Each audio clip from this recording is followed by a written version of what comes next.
41장. 내가 낚시로 리워야단을 끌어낼 수 있겠느냐? 노끈으로 그 혀를 맬 수 있겠느냐? 너는 밧줄로 그 코를 꿰 수 있겠느냐? 갈고리로 그 아가미를 꿰 수 있겠느냐? 그것이 어찌 네게 계속 간청하겠느냐? 부드럽게 네게 말하겠느냐?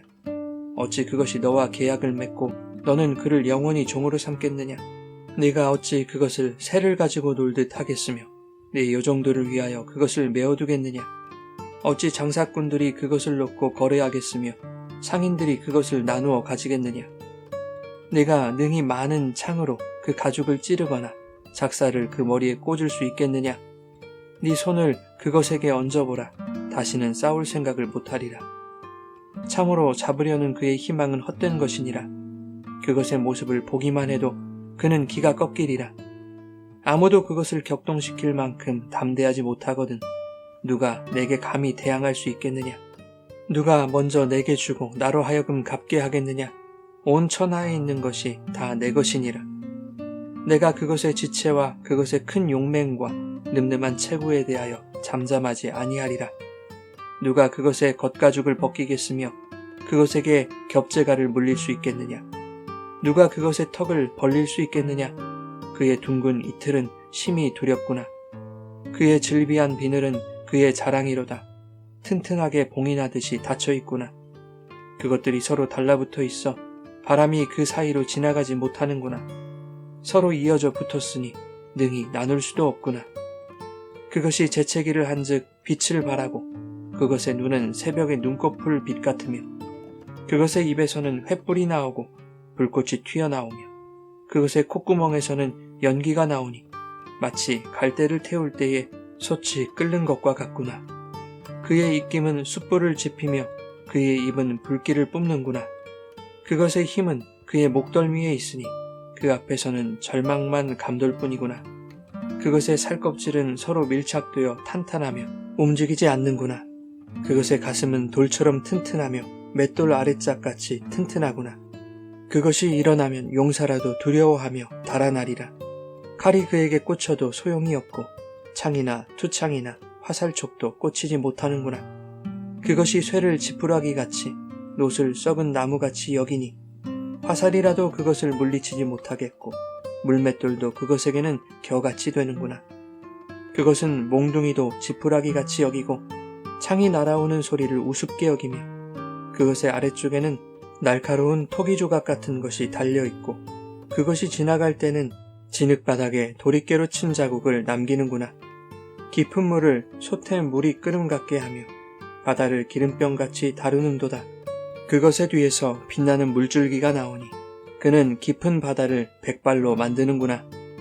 세상에는 그것과 비할 것이 없으니 그것은 두려움이 없는 것으로 지음받았구나. 그것은 모든 높은 자를 내려다보며 모든 교만한 자들에게 군림하는 왕이니라.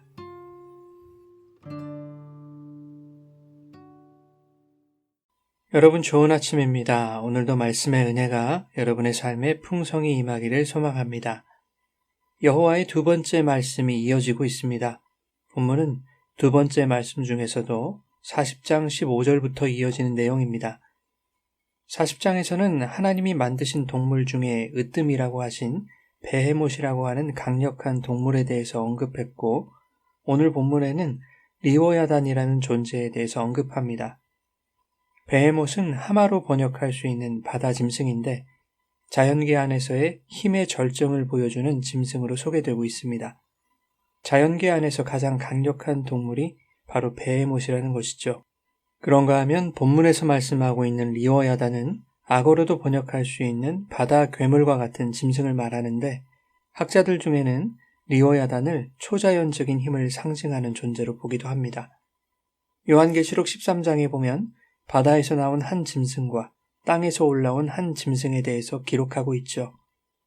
13장 1절과 5절을 보면 바다에서 나온 짐승은 신성모독하는 이름을 가졌고 신성모독을 말하는 입을 받았다라고 말하고 있습니다. 계시록 13장 2절에 보면 용이 자기의 능력과 보좌와 큰 권세를 이 바다에서 나온 짐승에게 주었다고 말하고 있는데 여기서 용은 사탄의 세력을 의미하는 것이죠. 그런데 13장 4절에는 용이 짐승에게 권세를 주므로 용에게 경배한다. 7절에는 그 짐승은 용에게 권세를 받아 성도들과 싸운다. 이들은 창세 이후로 생명책에 기록되지 못한 존재라고 기록하고 있습니다. 그런가 하면 11절에 땅에서 올라온 짐승은 용처럼 말을 한다고 기록하고 있죠. 다시 말하면 사탄의 말에 동조하고 협력하는 세력이라는 것입니다.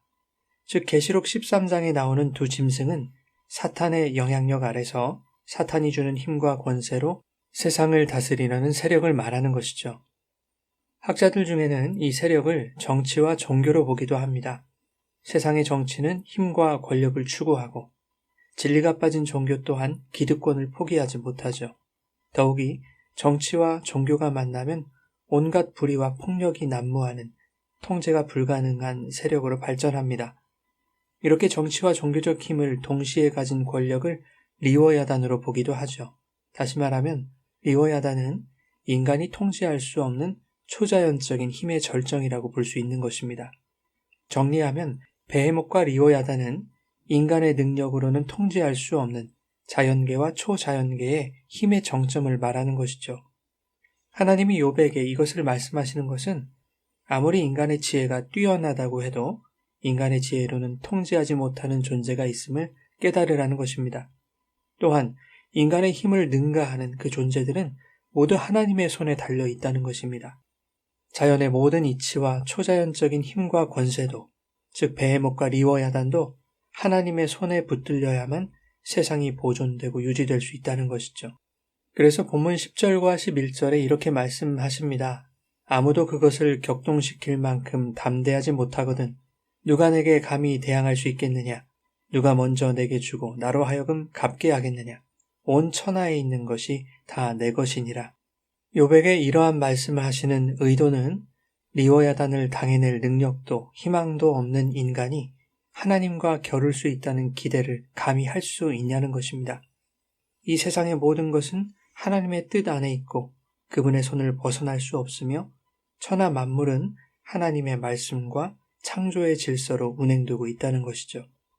그러므로 인간이 기대할 수 있는 것은 오직 하나님의 능하고 위대하신 손을 의지하는 것입니다.